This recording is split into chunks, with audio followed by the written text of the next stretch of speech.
tudo bem? Seja muito bem-vindo a mais um vídeo do canal Imposto de Renda na Prática. E esse vídeo vai ser muito especial, tá bom? Mas antes disso, quero convidar você para curtir, comentar e compartilhar esse vídeo com o maior número de pessoas, para que esse conteúdo que vai ser abordado aqui sobre imposto de renda possa alcançar o maior número de pessoas. E vamos lá convidar, ou melhor, apresentar os nossos convidados de hoje. Ao meu lado, o Adriano, que é especialista, contador com especialização e uma vasta experiência em declaração de imposto de renda. Tudo bem, Adriano? Tudo bem.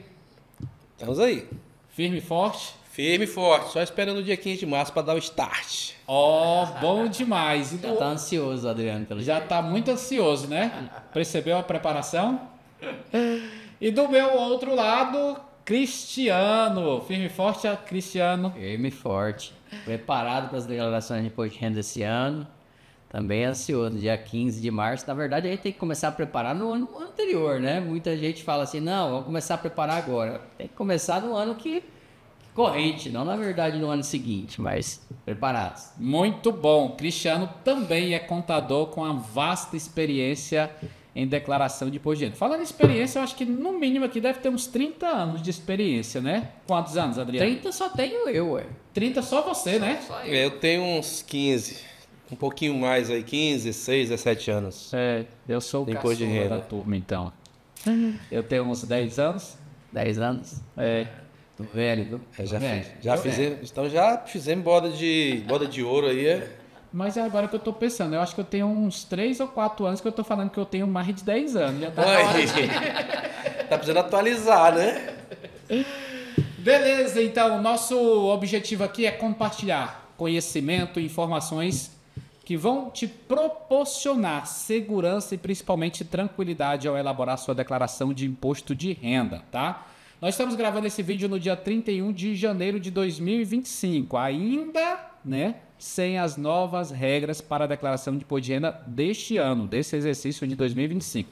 Mas tem muita coisa mesmo, que você não precisa esperar a Receita Federal divulgar as regras. Você já pode preparar, tá? Até porque amanhã já é fevereiro e as instituições financeiras bancárias já começam, né, liberar ali os informes de rendimentos financeiros e exatamente a pauta do nosso conteúdo de hoje, tá? O que você precisa fazer, tá? O que você precisa saber e principalmente fazer e organizar para quando chegar o período que o Adriano citou, que provavelmente, Adriano, e aí eu já quero começar com você, o período não deve mudar, né? Deve iniciar ali no dia 15 de março e até o dia 31 de maio, né? Na minha visão, eu acho que agora consolidou, tá? Nós tivemos aí aquele ano que iniciava 1º de março, terminava 30 de abril. Aí a Receita tinha muita dificuldade porque as empresas enviavam as informações da DIF dia 28, então dia 1º não estava pronto. Ela retardou o início em 15 dias e postergou mais 30 dias. Ou seja, agora ao invés de 60, nós temos 75 dias. E eu acho que dentro desse formato aí, consolidou agora, ficou bom para a gente que ganhamos uns dias a mais, ficou bom para a Receita. Então assim, eu acho que esse ano não vai ter mudança de prazo não. E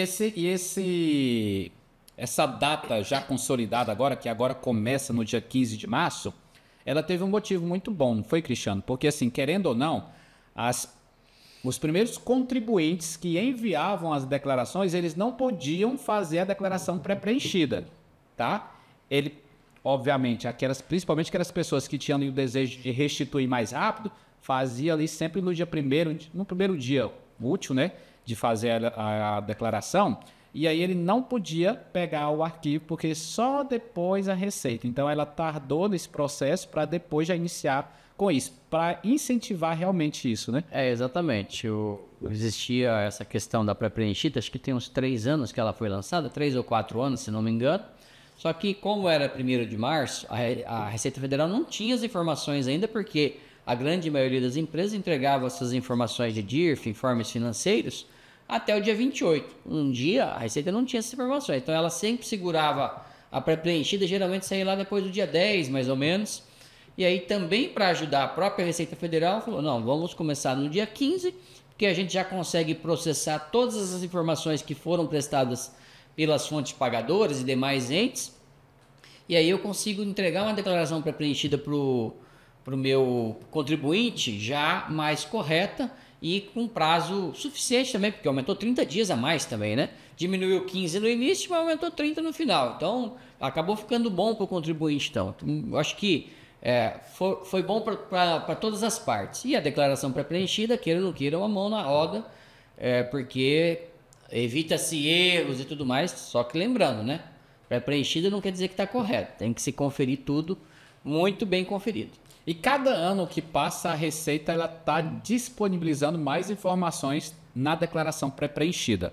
Eu lembro ali do ano passado, já vieram muitas informações e eu acredito que nesse ano de 2025 vai ter novas informações, né, Adriano? Com certeza, eles estão trabalhando muito em cima disso. Ano passado, por exemplo, já veio as informações de cartório. Cliente que não declarava, você diz, veio informado aqui, saldo de banco já está vindo, né? E eu não sei se esse ano vai trazer, mas para o ano que vem, certeza. Foi lançado agora o Receita Saúde, né? Que é a questão dos recibos para a classe que trabalha na área da saúde aí. Então, ano que vem, com certeza, o recibo de saúde já vai estar lá dentro também. Então, cada vez mais está se fechando as portas. Ou seja, não tem muito... Esqueceu, vai cair na malha. Declarou errado, vai cair na malha. Então, mas puxando pela pré-preenchida, te dá um direcionamento. É isso aqui. Então, ajuda bastante. E é aquela... Não sei se vocês lembram, uns 10 anos atrás, todo mundo falava que daqui a pouco você não vai precisar mais declarar, que veria já a declaração. Nós estamos chegando nessa fase. Daqui a pouco a Receita vai falar assim, você vai só confirmar as informações, eu vou te trazer ela pronta e você confirma as informações. Está muito chegando nessa fase mesmo. Exatamente. E 10 anos atrás a gente achava que era praticamente impossível, né?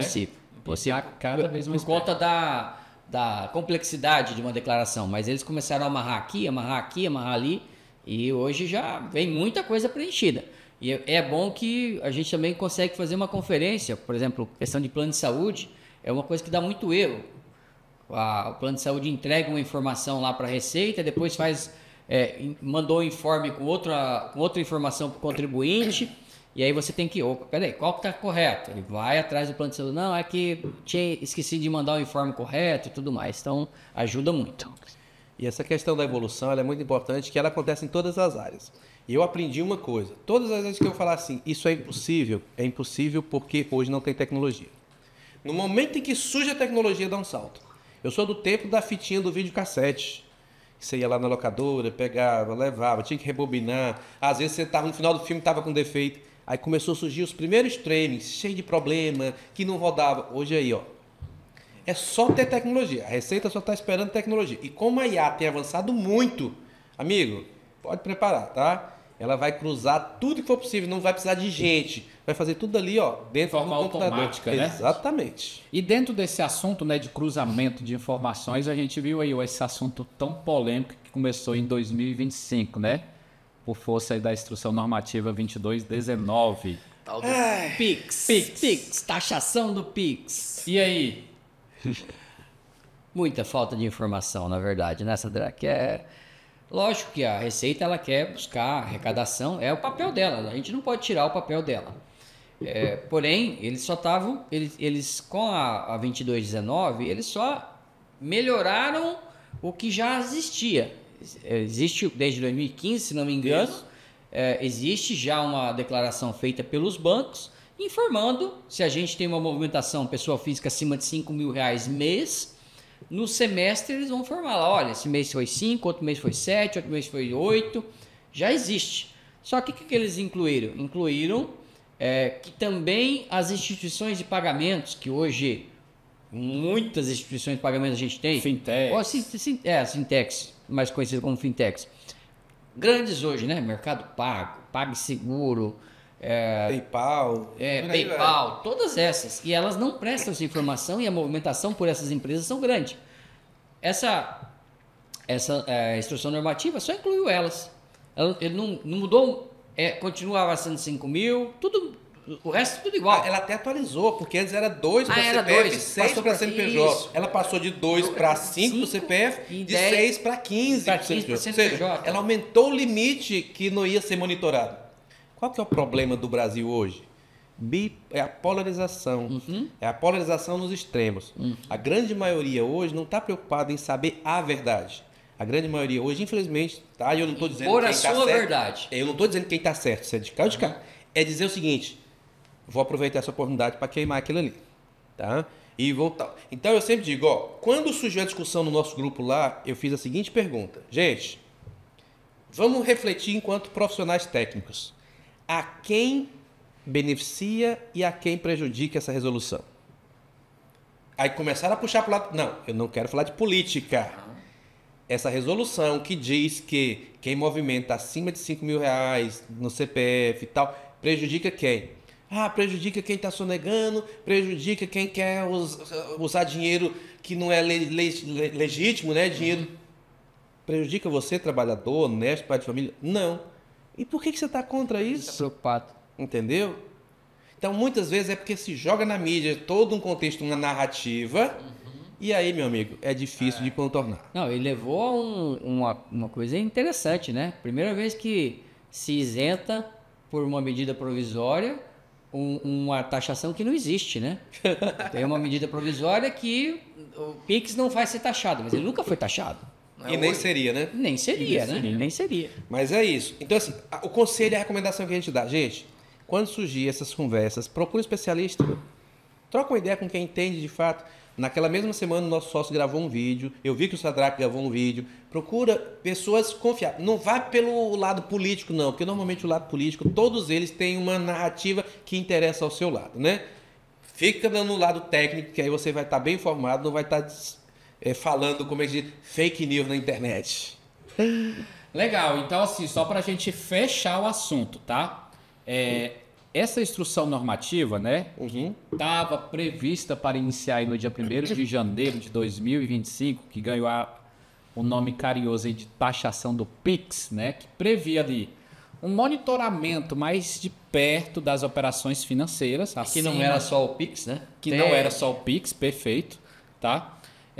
Acima de 5 mil para pessoa física, acima de 15 para pessoa jurídica. Então, ela foi revogada, né, cancelada, e aí volta a outra, que por incrível que pareça, o sarrafo, o limite, o corte, é até menor do que essa nova.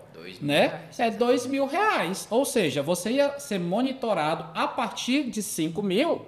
Como essa daqui foi cancelada, agora você vai ser monitorado acima de R$2.000. A única diferença é que as instituições de pagamento estão dispensadas, porque elas não estavam contempladas na instrução normativa original, né? Aquela original, elas não estavam contempladas, então elas não precisam enviar informação. Então, quem movimenta a constituição de pagamento está tendo benefício, vamos dizer assim, em relação a quem faz movimentação com bancos, né? Mesmo assim, e aí a gente pode continuar nesse assunto de cruzamento de dados, né? Na hora de você elaborar a sua declaração de imposto de renda, pode ser que você mesmo se entregue, né, numa possível evolução patrimonial que seja incompatível com os rendimentos declarados. Então, a Receita Federal, ela tem vários mecanismos de chegar, né, de checar, de fazer esse cruzamento de dados. Ela não depende só de uma e-financeira, só das operações bancárias. Ela tem uma série, tá, de outras declarações, né, enviadas por instituições bancárias, por Detrans, por cartório, tá, por fontes pagadoras. Então, tudo isso gera um leque gigantesco, um banco de dados gigantesco de informações que ela vai fazer um cruzamento com a sua declaração. Não é isso, Adriano? Na prática é aquela coisa, poxa, recebi R$100 mil lá na Fintech. A Fintech não está obrigada a informar, porque cancelou a instrução. Aí ele foi lá e comprou um veículo. O Detran informa. Exatamente. Aí, de repente, o cruzamento é o seguinte, bom, se você comprou um veículo e você não tem renda, de onde veio o recurso para comprar o veículo? Não comprou um veículo, comprou um imóvel. O cartório informa, a imobiliária informa. Exatamente. Então, assim, você vai lá e gasta no cartão de crédito. Entendeu? Também de crédito, que as operadoras de cartão tudo é informado. Só tem um jeito, irmão. Só se você pegar em espécie, gastar em espécie, olha lá. E é gastar, não pode acumular patrimônio não, né? Eu costumo dizer, tem gastar mesmo, torrar o dinheiro. Torrar. Então, assim, é muito difícil. Se a Receita quiser hoje, ela tem um banco de dados aí com tanta informação que ela fecha tudo. Exatamente. Tá? E a pessoa ainda tá, assim, tem aqueles que estão na ilusão de que tô surfando, né? Não tá passando, Vamos ver até quando. Exatamente. Beleza, bom demais. Agora, cuidados. A gente já falou um pouquinho do prazo, né? Provavelmente vai ser o mesmo dos anos anteriores. Exato. Tá? Obviamente, quem enviar mais rápido provavelmente vai restituir mais rápido, respeitando ali a ordem das as prioridades, legais, as prioridades, que a gente tá? chama. E a questão do Pix também, que cadastrou o CPF como Pix, também é uma prioridade, né? Tem essa também. Beleza, então o período de entrega não deve mudar muito, cruzamento também, a Receita Federal tá chegando a esse dia aí que vai te deixar, te enviar, disponibilizar a declaração praticamente preenchida, tá? E agora, cuidados necessários, Cristiano, né? Quais são os cuidados que você precisa ali para elaborar, para transmitir e não ter problema com o leão? Eu acho que o principal cuidado é você, durante já o ano corrente, você já ir separando a documentação necessária. Não deixar para agora, em janeiro, por exemplo, que a gente está, final de janeiro, começo de fevereiro, ir lá buscar uma nota fiscal do médico que você fez uma consulta lá em janeiro do ano passado. Não, eu pelo menos faço isso. Hoje você guarda tudo digitalmente, você não precisa ter papel, propriamente dito, mas eu fui lá, contratei um serviço médico, por exemplo, emitiu a nota fiscal, eu já tenho uma pasta que eu coloco lá, declaração 2025, 2024, notas fiscais, está lá dentro, o médico, está lá dentro a escola da minha filha, já vou inserindo. Então, eu acho que durante o ano você já faz. Se você não fez isso durante o ano que passou, agora 24, já faz agora em fevereiro. Eu acho que despesas médicas você já pode trabalhar. Escola, Despesas médicas eu digo, na realidade, despesas com saúde, né? Porque tem mais outras despesas. Escola também, a questão de dependentes, se você vai incluir os dependentes, tá tudo certo, CPF, tá tudo certinho, verificar se esse dependente pode ser ou não incluído, tem alguns que não podem, tomar cuidado para colocar só numa declaração, né? Marido e mulher, às vezes o cara coloca na declaração dele e ela coloca na declaração dela o mesmo dependente. Não é dois meninos, é um só, né? Então tem que tomar esse cuidado. Eu acho que basicamente seria isso. Não sei se os informes de banco, já pode começar a pegar agora a partir né? Quem investe em bolsa de valores, muito importante, isso que eu falo. O pessoal acha que as corretoras que têm que mandar as informações. Gente, bolsa de valores é renda variável. Quem é obrigado a ter todas as informações, a cuidar das informações, é você, investidor contribuinte. Então você tem que separar as notas de corretagem que você teve durante o ano, quando você comprou e vendeu, apurar o custo médio de aquisição, se foi vendido, já tinha que ter pago imposto, se caso tem imposto a pagar, pelo menos ter calculado esse imposto. Então esses cuidados eu listaria para se já ficar tranquilo na hora de entregar a declaração. Não sei se é a pessoa que vai entregar ou se vai pedir para um profissional, um contador entregar, mas você já tem a documentação toda separada. E eu vou acrescentar, tá? Que a gente ocorre muito e todos os anos acontece muito. Se eu sou profissional autônomo, eu tenho renda da minha fonte autônoma, eu não tenho que declarar só agora. Eu tinha que vir declarando mensalmente lá, né? motorista de aplicativo, isso. Tá? Qualquer outro trabalho autônomo. Se eu tenho uma atividade rural, o livro da atividade rural tem que ser preenchido mensalmente, né? Então tem livro da atividade rural, tem livro do autônomo caixa, que é o e ainda tem o famoso ganho de capital. Quem recebe aluguel tem imóveis alugados, ou até móveis, né? O cara tem lá 5, 6 veículos que aluga para pessoas físicas, ele também tem que fazer o carnê-leão lá e recolher.